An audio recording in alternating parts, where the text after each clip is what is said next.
हाँ, तो मैं ये कह रहा था कि यदि हम वैद्युत बल रेखाओं को पैरेलल ड्रॉ कर लें, इसका अर्थ ये हुआ कि यह एक समान बाह्य वैद्युत क्षेत्र है E, क्योंकि ये सदिश राशि है। अब इसमें मैं ये कह रहा हूं आपको, अरे हिमांशु नींद खुल गई बेटा तेरी आज? चलो अच्छा हुआ यार, तू नींद से जाग गया। यहां पे मैं ये कह रहा था कि आपको इसके बीच में देखो, ये वैद्युत बल रेखाएं हैं, इसके बीच में मैं आपको एक ऐसा पदार्थ रख देता हूं जो चालक है, ठीक है ना। तो बाह्य वैद्युत क्षेत्र के कारण क्या होता है, चालक में, क्योंकि इधर से बल रेखाएं जा रही है तो इधर धनावेश है, और इस साइड को सारे के सारे ऋण आवेश शिफ्ट हो जाते हैं। इस साइड को क्या हो जाता है, सारा ऋण आवेश शिफ्ट हो जाता है किसके अंदर, चालक के अंदर। और इस साइड से जब सारे ऋण आवेश उधर को चले जाएंगे तो ये ऑटो ही क्या हो जाएगा, इस साइड को धन आवेशित हो जाएगा। यानी उस चालक के अंदर भी एक वैद्युत क्षेत्र उत्पन्न हो जाता है। और वैद्युत क्षेत्र की दिशा तुम जानते हैं हमेशा धन से ऋण की ओर होती है। बाह्य वैद्युत क्षेत्र को ईओ कह रहा हूं मैं, outer, EO means outer electric field हो गया। तो इस पदार्थ के अंदर ईओ की दिशा तो इधर ही को है, देखो ये है, बट जो इसके अंदर वैद्युत क्षेत्र उत्पन्न हुआ है, आंतरिक वैद्युत क्षेत्र, इंटरनल वैद्युत क्षेत्र उत्पन्न हुआ है, वो किस साइड से, जस्ट उसके अपोजिट डायरेक्शन में, जस्ट उसके अपोजिट डायरेक्शन में है। तो देखो ये ई इन हो गया, और इसकी वजह से ये ई ओ और ई इन माने जो इंटरनल इलेक्ट्रिक फील्ड है, जो आउटर इलेक्ट्रिक फील्ड है, किसी भी चालक के अंदर उसका मान, क्योंकि विपरीत दिशाओं में है, बराबर होता है और शून्य हो जाता है, ठीक है। तो हम यदि कहें किसी चालक को बाह्य वैद्युत क्षेत्र में रखने पर उसके अंदर, ठीक है ना, वैद्युत क्षेत्र का मान कितना होता है, तो ये शून्य हो जाएगा अंदर, ठीक है। जबकि उसने क्या कर दिया, उसका पोलराइजेशन भी कर दिया, एक साइड को ऋण आवेश आगे, दूसरी साइड को धन आवेश आगे। ये तो किसका था, चालक पदार्थ को वैद्युत क्षेत्र में रखने पर उस पर क्या प्रभाव पड़ता है, ठीक है। ऐसे यदि हम किसी डाइलेक्ट्रिक कांस्टेंट को रख देते हैं, ठीक है, उस कंडीशन में क्या होता है, डाइलेक्ट्रिक कांस्टेंट में तुम्हें पता है उसके इलेक्ट्रॉन मुक्त इलेक्ट्रॉन नहीं होते हैं, ठीक है। यदि मुक्त इलेक्ट्रॉन उसमें नहीं होते हैं तो क्या हो जाता है, ये एक एटम है, 1 2 और 3 से मिलकर बना है, मैंने सपोज कर रहा हूं मैं, ये इस ढंग से एक लेयर बनी है, ये एक परमाणु है, इस परमाणु में ऋण आवेश भी है और इस परमाणु में धन आवेश भी है। तो यहीं पे इसका क्या हो जाता है, पोलराइजेशन हो जाता है, इसकी साइड को ऋण आ जाएगा, यहाँ पे धन, इस पे ऋण आ जाएगा, यहाँ पे धन, इसका ऋण आ जाएगा, इसका धन हो जाएगा, ऋण धन। ये तुम समझ गए होंगे कि इस साइड को ऋण क्यों जा रहा है, क्योंकि इस धन को वैद्युत आवेश है जो पॉजिटिव है, और इस ढंग से यहाँ पर भी एक internal potential electric field produce हो जाता है। लेकिन हर एटम का अलग अलग है, और इनका सम जो बाहर का वैद्युत क्षेत्र है उसके इक्वल और अपोजिट नहीं हो पाता है। एक ध्यान रखना कि जब हम क्या करते हैं, वैद्युत क्षेत्र में, बाह्य वैद्युत क्षेत्र में किसी डाइलेक्ट्रिक कांस्टेंट को रखते हैं, कुचालक पदार्थ को रखते हैं, तो कुचालक पदार्थ के अंदर प्रत्येक परमाणु में भी एक साइड को ऋण आवेश शिफ्ट हो जाता है, एक साइड को धन आवेश शिफ्ट हो जाता है। ये इलेक्ट्रॉन मूव तो कर रहे हैं, लेकिन उनकी जो वैल्यू है वो थोड़ा सा इधर को ज्यादा हो जाएगी, ठीक है ना। और इस प्रकार से यहाँ भी एक इंटरनल इलेक्ट्रिक फील्ड प्रोड्यूस हो जाता है, लेकिन ये जो बाह्य वैद्युत क्षेत्र है ईओ के इक्विवेलेंट नहीं हो पाता है, ठीक है ना, आ रहा है समझ में। तो इस वजह से इसमें थोड़ा ना थोड़ा वैद्युत क्षेत्र रह जाता है, जो बाह्य वाला बड़ा हो जाता है, ये इंटरनल वाला थोड़ा सा कम हो जाता है। लेकिन यही बाद में हमारे अभी इसी चैप्टर में हम पढ़ेंगे, ये बहुत ज्यादा फायदा पहुंचाता है। ऐसी कंडीशन होने के कारण हम इसका जो एप्लीकेशन है, जो यूजेस है, हम अभी कैपेसिटर जब बना, अभी हम कैपेसिटर पे नहीं गए, अभी हम चालक पदार्थ पे हैं, अभी हम कुचालक पदार्थ पे हैं, और इन दोनों के बीच का एक पदार्थ और होता है जिसको हम बोलते हैं अर्धचालक पदार्थ कहते हैं, ठीक है ना। तो ये है बेटा इसमें। और अब आते हैं जो चैप्टर का नाम है धारिता, कैपेसिटी, ठीक है। उस कैपेसिटी में आखिर कहेंगे किसे भाई? धारिता किसको कहेंगे हम? कॉन्सेप्ट ऑफ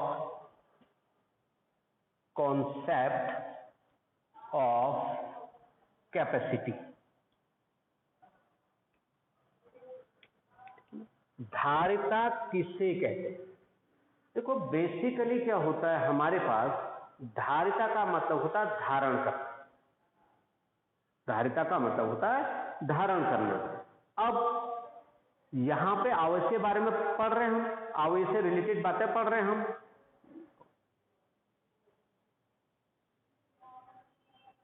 अरे अब आ रहा तुम्हारे घरों में नेटवर्क है?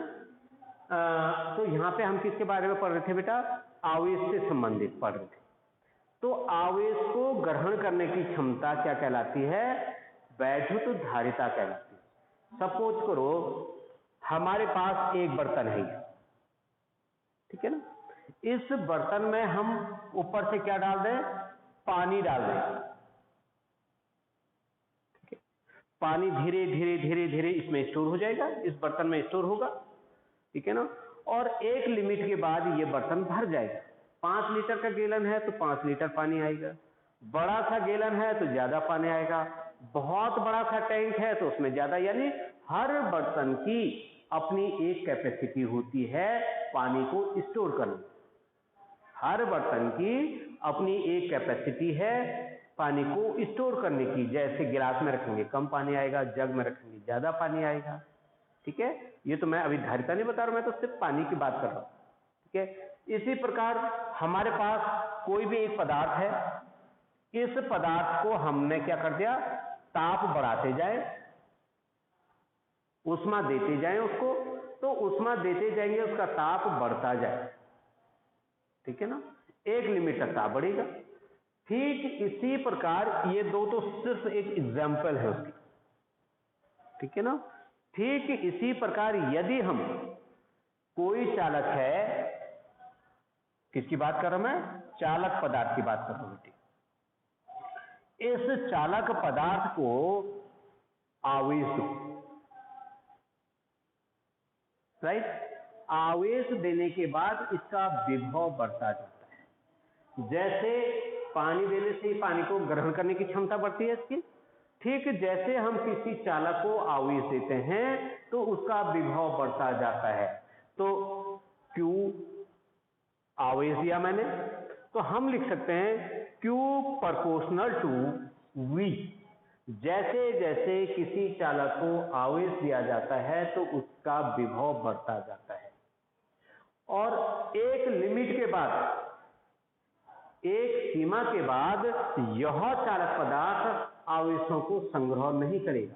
ठीक जैसे बर्तन में पानी डालते हैं, पानी भरने के बाद जब कंप्लीट फिलअप हो गया, धीरे धीरे पहले पानी डालेंगे तो उसका तल बढ़ता जाएगा, तल बढ़ता जाएगा, ऊपर की ओर राइज होता जाएगा। लेकिन जब वो कंप्लीटली फिलअप हो जाएगा तो वह पानी कहां फैल जाता है? क्या होता है उस पानी का जब बर्तन में पानी भर जाता है? बताइए आप लोग, कोई भी?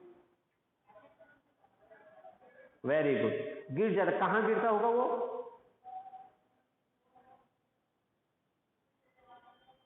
बाहर वातावरण में, एटमॉस्फेयर में गिर जाता ना।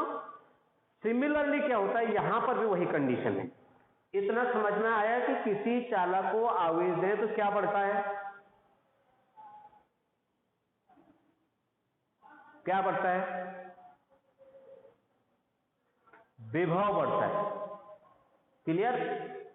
और एक लिमिट के बाद, क्योंकि उसके भी ग्रहण करने की एक क्षमता होती है, वो ग्रहण करने की क्षमता उसके सराउंडिंग एटमॉस्फेयर पे डिपेंड करता है, उस चालक के आकार पे निर्भर करता है, उस चालक पदार्थ पर निर्भर करता है, ठीक है ना? कोई ज्यादा चार्जेज स्टोर करेगा, कोई कम चार्जेज स्टोर करेगा। ये किन किन बातों पे डिपेंड करता है कह रहा हूं मैं? उसके आकार पे निर्भर करता है, उस पदार्थ पर निर्भर करता है, और उसके सराउंडिंग में, उसके आसपास के माहौल पर भी निर्भर करता है कि यह कितना आवेशों को संग्रह करेगा।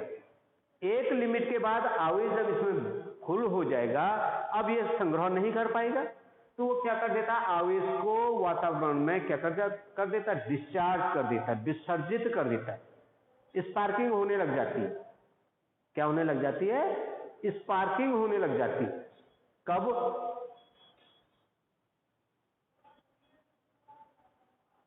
कब स्पार्किंग होती है?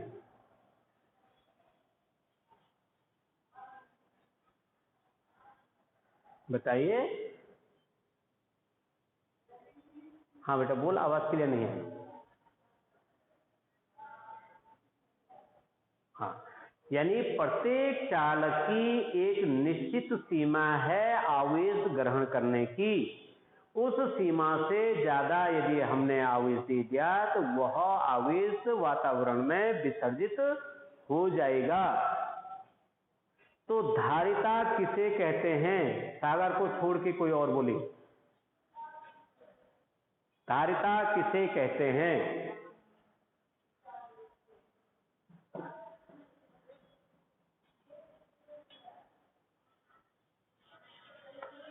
गुड। आवेश संग्रह करने की जो क्षमता होती है उसको वैद्युत धारिता कहते हैं। अब इसका देखो फॉर्मूला एक यूं होता है, Q प्रोपोर्शनल टू V। अभी जो मैंने बताया आपको, Q प्रोपोर्शनलिटी का साइन हटाते हैं तो क्या लगाना पड़ता है बेटा? हमें एक कांस्टेंट लगाते हैं, वो हो जाता है CV। लिखते हैं जहां C is equal to constant, और इस कांस्टेंट को कहते हैं कैपेसिटी। ठीक है ना? और C is equal to Q upon C is equal to right Q upon V। C is equal to Q upon V। और सपोज करो हमारे पास एक कूलाम आवेश था, 1 वोल्ट का विभवांतर था या विभव उत्पन्न हुआ, तो C is equal to 1F, capital F। F stand for farad. Farad किसका मात्रक हो गया आप बताइए?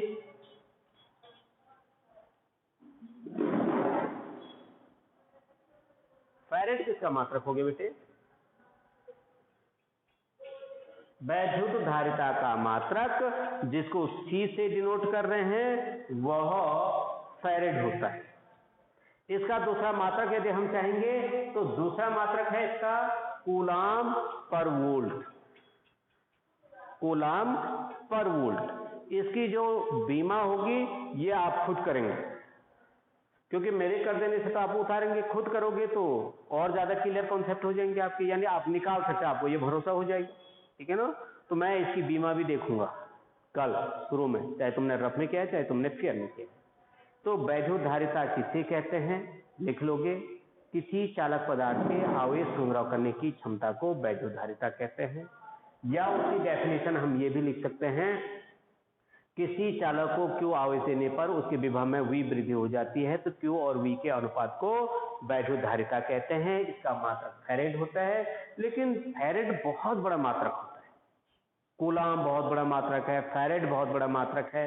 तो इन मात्रकों को ज्यादातर मोर एवर तुम क्या देखोगे? Mu F, micro farad. ठीक है ना? और माइक्रो फैरेड मीन्स 10⁻⁻⁶F। दूसरा आता pico farad, small p and f, pico farad. और पीको फैरेड मीन्स 10⁻12 फैरेड। तो ये छोटे छोटे मात्रक हैं, ये आते हैं। तो कुल मिला के धारिता किसे कहते हैं? धारिता, हाँ, एक फैरेड की परिभाषा यदि आप देना चाहेंगे, कभी कभी आता है एक फैरेड किसे कहते हैं, तो एक फैरेड वह धारिता है या जब एक कूलाम के आवेश को 1 वोल्ट के विभव तक त्वरित किया जाता है या उसका विभव 1 वोल्ट हो जाए तो उसके द्वारा उत्पन्न या प्राप्त धारिता 1 फैरेड कहलाती है।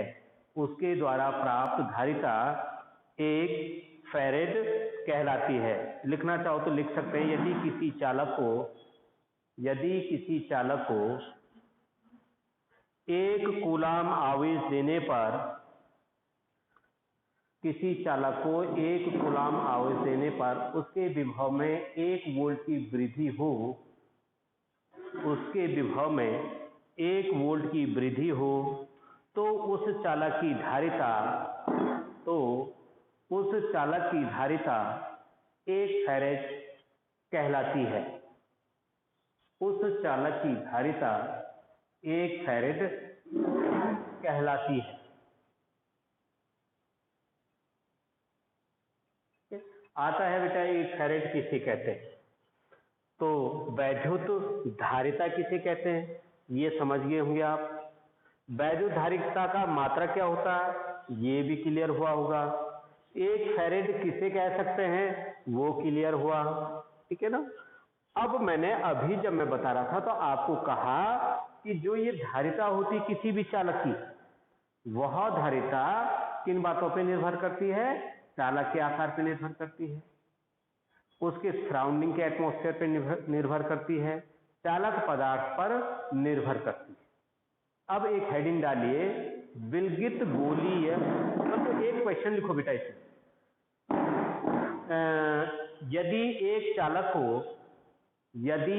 चालक को 10 माइक्रोकूलाम का आवेश दिया जाए, यदि एक चालक को 10 माइक्रोकूलाम का आवेश दिया जाए तो उसका विभव 2.5 वोल्ट, तो उसका विभव 2.5 वोल्ट बढ़ जाता है। चालक की धारिता ज्ञात करो, चालक की धारिता ज्ञात करो। फॉर्मूला C=Q/V लगाना है और मुझे लगता है सबके सब कर लोगे। जो नेक्स्ट डेरिवेशन में आपको बताने जा रहा हूं इंपॉर्टेंट है, 1 नंबर का कभी आ जाता है या कभी कभी 2 नंबर का भी पूछता है ये सवाल। उसमें लिखिए विलगित गोलीय चालक की धारिता,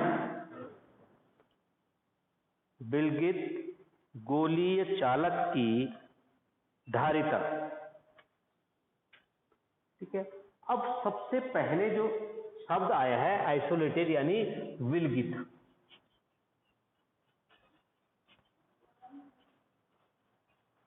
गोलीय चालक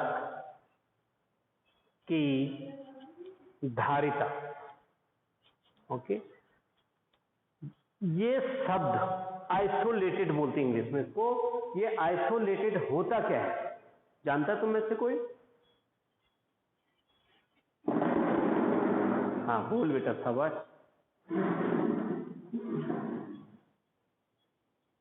वेरी गुड, ठीक क्लियर। हाँ, आइसोलेटेड उसे कहते हैं वो एक माना चार्ज पार्टिकल है, ठीक है। मैं सपोज करो मैं हूं, मैं आइसोलेशन में कब रहता है, आजकल नहीं बोलते आइसोलेट होता हूं। आइसोलेशन किसे कहते हैं सिंपल है, और लोग भी बताओ तो। आजकल तो कॉमन वर्ड आ गया आइसोलेशन, राइट, जिसपे से अन्य लोगों का कोई प्रभाव ना पड़े, वो स्वतंत्र हो, उसका प्रभाव औरों पे ना पड़े और औरों का प्रभाव उस पर ना पड़े। इसी को तो आइसोलेशन कहते हैं यार। आइसोलेशन मतलब उसको एक रूम दे दिया, वहीं वो खाना खाएगा, उसको बाहर की दुनिया से नहीं लेना, बाहर की दुनिया को उससे कुछ नहीं लेना। सिमिलरली यहाँ चार्ज में भी ऐसी पोजीशन आती है आइसोलेशन की, ठीक है ना। तो आइसोलेशन की कंडीशन में क्या होता है, सपोज करो मेरे पास एक, क्योंकि मैंने क्या कहा गोलीय चालक कह रहा हूं, तो एक गोलीय चालक है, ठीक है। इस गोलीय चालक की त्रिज्या, गोलीय है तो R होगी, और क्रिकेट की बॉल है बट लोहे की है, गोलीय चालक कहलाएगा, ठीक है ना। इसके गोलीय चालक को जब हम क्या आवेश देंगे, कोई सा भी आवेश देंगे, क्यों आवेश दे दिया बताओ, वो आवेश कहां डिस्ट्रीब्यूट होगा, कहां वितरित होगा?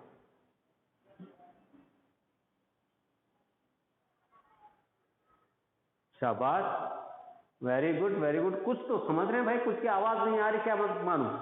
ये शर्मा रहे हैं या इनको आ नहीं रहा है? तो बेटा वो सब जानते हैं कि यदि हम किसी चालक को आवेश दे दें तो उसके पृष्ठ पर एक समान रूप से आवेश डिस्ट्रीब्यूट हो जाता है।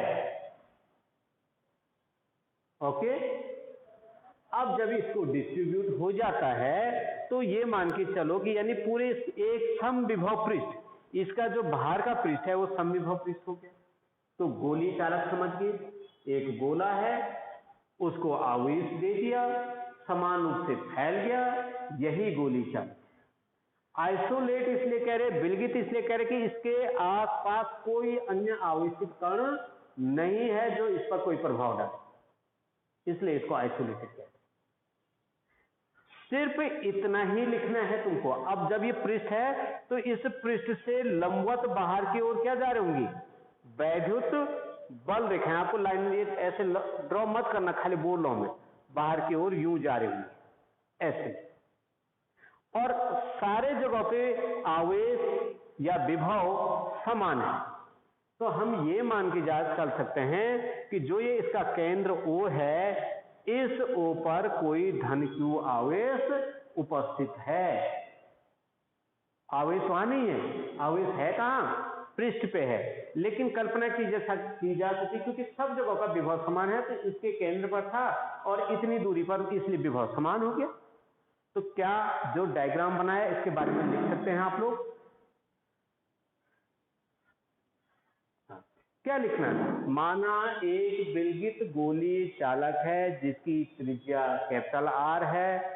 जब इसको Q आवेश दिया जाता है तो वह आवेश इसके पृष्ठ पर एक समान रूप से फैल जाता है और यह समविभव पृष्ठ बन जाता है या समविभव पृष्ठ कहलाता है।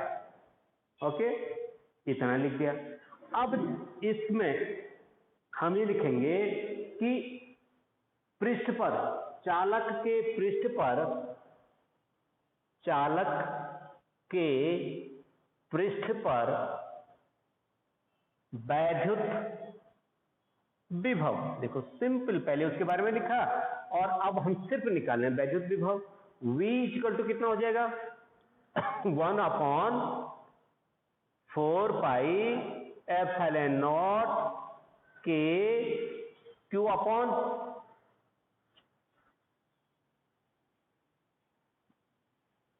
स्मॉल कैपिटल क्यों, कैपिटल क्यों? मैं और जगह तो और टाइम पे तो मैंने स्मॉल लिखाया था। शाबाश बेटा, इसकी त्रिज्या, यदि मैं इस R की जगह पे A लिख देता तो A हो जाता। हाँ बस यही क्लियर होना चाहिए। ये नहीं कि अब बल्कि तुम्हारी किताबों में ज्यादातर हो सकता है A लिखा होगा, ठीक है ना? तो अब ये तो क्लियर है कि तुमको ये लिखना आ जाता है, 1/4 पाई एप्सिलॉन नॉट के Q अपॉन R। ये तो हो गया इसका विभव। हमको निकालना क्या है इसकी,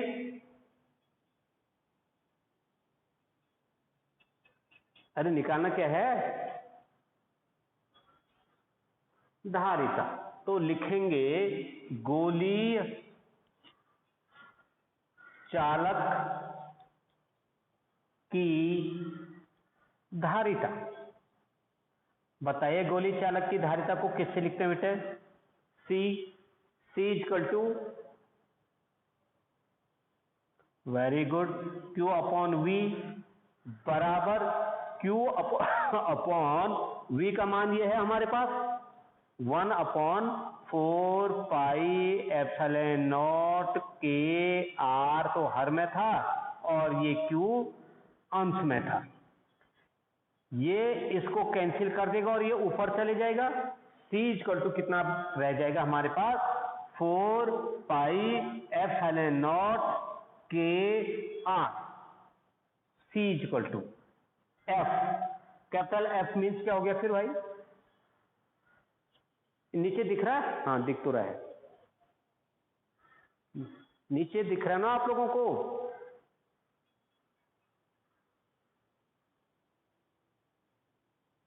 हाँ बस बस ठीक है। तो देखो C equal to 4 pi epsilon naught K R। यदि ऐसा लिख दें कि यह निकाय वायु में स्थित है, यह निकाय या यह गोली चालक वायु में स्थित है, तो उस कंडीशन में के की जगह पे कितना लिख दो, तब सूत्र क्या हो जाएगा, 4 pi epsilon naught into R. यही तो होगा। ये आता है 2 मार्क्स का, इंपॉर्टेंट है ये 2 मार्क्स का, ठीक है ना। अब इसमें एक चीज तुमने देख लिया होगा कि C equal to 4 pi epsilon naught K into R है। 4 कांस्टेंट है, पाई कांस्टेंट है, एप्सिलॉन नॉट कांस्टेंट है, के कांस्टेंट है। It's mean C proportional to R. किसी भी चालक, गोली चालक जो होगा उसकी धारिता किसके अनुक्रमानुपाती है,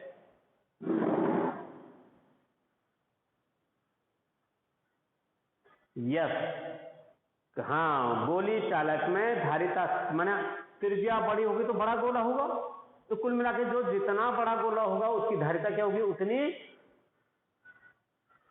अधिक होगी, उसकी धारिता कितनी होगी, उतनी ज्यादा होगी, राइट। क्या इसको कर लोगे,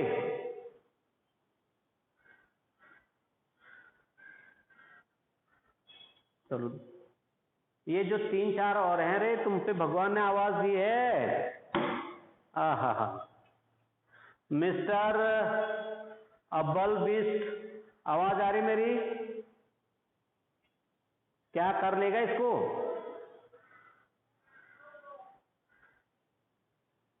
वेरी गुड, अतुल ने हो गया। दिव्यांशु राणा,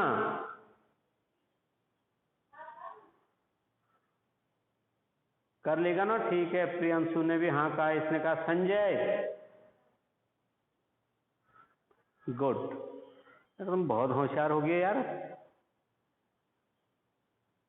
आहा,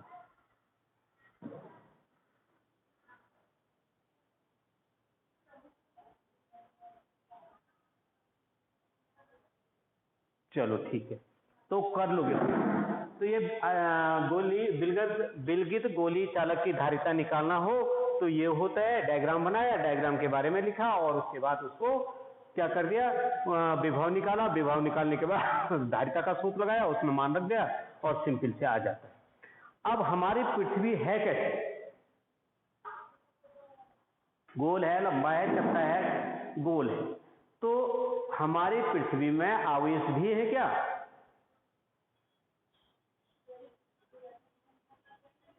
कितने,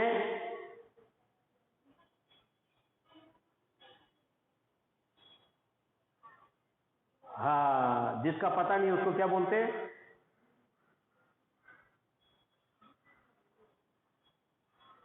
जिसका पता नहीं उसको क्या बोलते, शून्य या अनंत,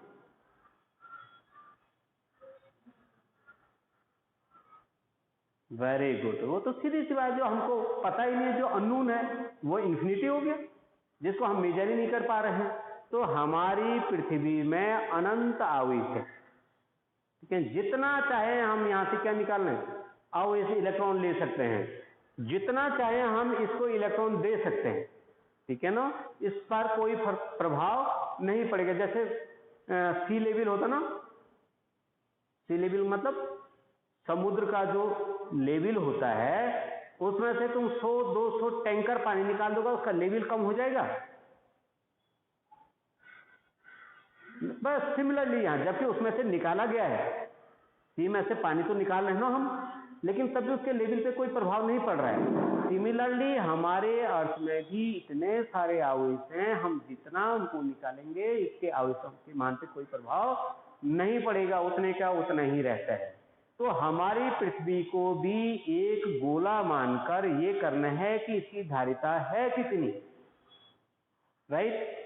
तो एक क्वेश्चन लिखिए इसमें, और ये पहले तो ये आता डेरिवेशन, नहीं तो ये क्वेश्चन आता है। पृथ्वी की त्रिज्या 6400 किलोमीटर है। इसको एक गोलाकार चालक मानते हुए इसकी धारिता ज्ञात करो।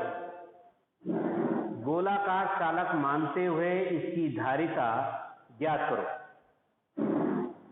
मैंने करना है, खुद कर लोगे?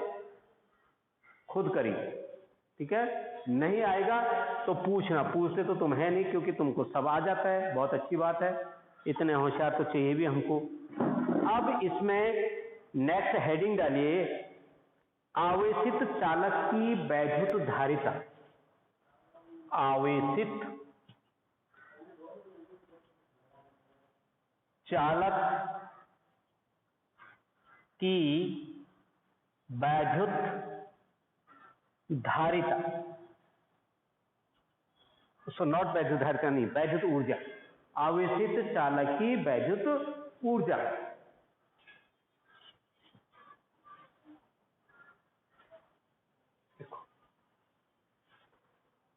हमने पहले चालक पढ़ा, फिर कुचालक पढ़ा, फिर इनको बाह्य वैद्युत क्षेत्र में रखने पर क्या प्रभाव पड़ता है ये देखा हमने। फिर हमने धारिता का कॉन्सेप्ट यानी धारिता किसे कहते हैं वो निकाला, धारिता का सूत्र निकाला, धारिता की मात्रा निकाली, धारिता का बीमा निकाली, उसका जो फैरेड माइक्रो फैरेड जो उसकी यूनिट थी उसको छोटे बड़े में कन्वर्ट करा। उसके बाद हमने निकाला किसी गोली चालक की जो धारिता होती है वो किन किन बातों पर निर्भर करती है। गोली चालक की जो धारिता थी वो उसकी त्रिज्या पर निर्भर कर रही है और इसी बेस पर हम पृथ्वी को एक गोलाकार चालक मानते हुए उसकी धारिता निकाल लें और तुम निकालोगे, मुझे पता नहीं है कितने निकलनी है उसकी, ठीक है ना। अब हम ये चाह रहे हैं कि हम किसी चालक को आवेश है तो उस आवेश की वैल्यू कितनी होगी, वो चार्ज होगा क्या, उसकी ऊर्जा बढ़ेगी, उसमें ऊर्जा संचित होगी, क्या हम उससे काम कर पाएंगे। ऊर्जा का मतलब कहीं हम उसका कार्य कर पाएंगे या नहीं कर पाएंगे, ये चीज है। अब सपोज करो तुम्हें मैं ये एक चालक यहां पे है ये, ठीक है ना, इस चालक को मैंने क्यू आवेश दे दिया और यह क्यू आवेश जब इसको देना है माना 10 कूलाम देना तो एक झटके में 10 कूलाम मिल जाएगा इसको, यस और नो।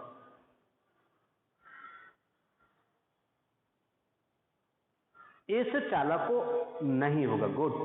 पहले 10 को पहुंचने के लिए मुझे 0 से स्टार्ट करूं, 0 से 1 2 3 4 5 6 7 8 9 10 तक पहुंचूंगा तब रुकूंगा। अब शुरू में इन्होंने सपोज 1 कूलाम आवेश दिया होगा, ठीक है ना। अब 2 कूलाम दे रहे हैं तो क्या करेगा ये पहले वाला आवेश उस आवेश का क्या करेगा, जो बाहर से आ रहा है उस आवेश को क्या बोलेगा, आजा आजा, या बाहर से धक्का मारेगा, प्रतिकर्षण लगाएगा, विरोध करेगा। Very good. जो पहला हिस्सा दिया हमने वो तो सिंपली चले गया 1 कूलाम ना।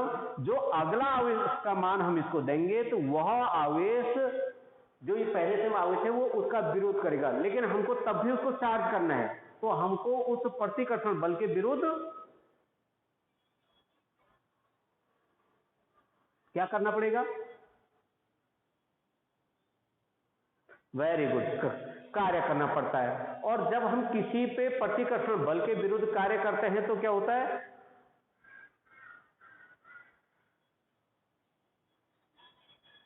ऊर्जा संचित हो जाती है। भाई एक ही रिप्लाई कर रहा ज्यादातर, या ये लोग डर रहे हैं बोलने में, ठीक है, चलो समझ में आ जाना चाहिए, नहीं कोई बोले ना बोले, बोलोगे तो ज्यादा अच्छा लगेगा, मुझे ये पता चलेगा हाँ ये भी सीख रहा है ना। तो एनीवे तो क्या करना पड़ेगा, उस प्रतिकर्षण बल के विरोध हमको कार्य करना पड़ेगा। वही कार्य उस चालक में वैद्युत स्थितिज ऊर्जा के रूप में, बल्कि चालक की वैद्युत ऊर्जा के बजाय वैद्युत स्थितिज ऊर्जा भी लिख सकता हूं उसको, वैद्युत स्थितिज ऊर्जा, लो वैद्युत स्थितिज ऊर्जा के रूप में संचित हो जाती है। अब हमें ये निकालना है कि वो ऊर्जा किन किन बातों पर डिपेंड करती है, किन किन बातों पर निर्भर करती है। तो पहले जो ये डायग्राम बनाया, ये डायग्राम बनाएंगे, हम लिखेंगे कि माना कोई चालक है जिसको क्यू आवेश से आवेशित किया जाता है और क्यू आवेश देने पर इसका विभव V हो जाता है। प्रारंभ में इस चालक का विभव 0 था, लेकिन जब क्यू आवेश दिया जाता है तो इसका विभव V हो जाता है। अतः ये तो तुम डायग्राम के बारे में लिखा है, अतः चालक के विभव में औसत शब्द लिखाएंगे, औसत विभव या चालक अथवा चालक का औसत विभव लिखो, चालक का औसत विभव।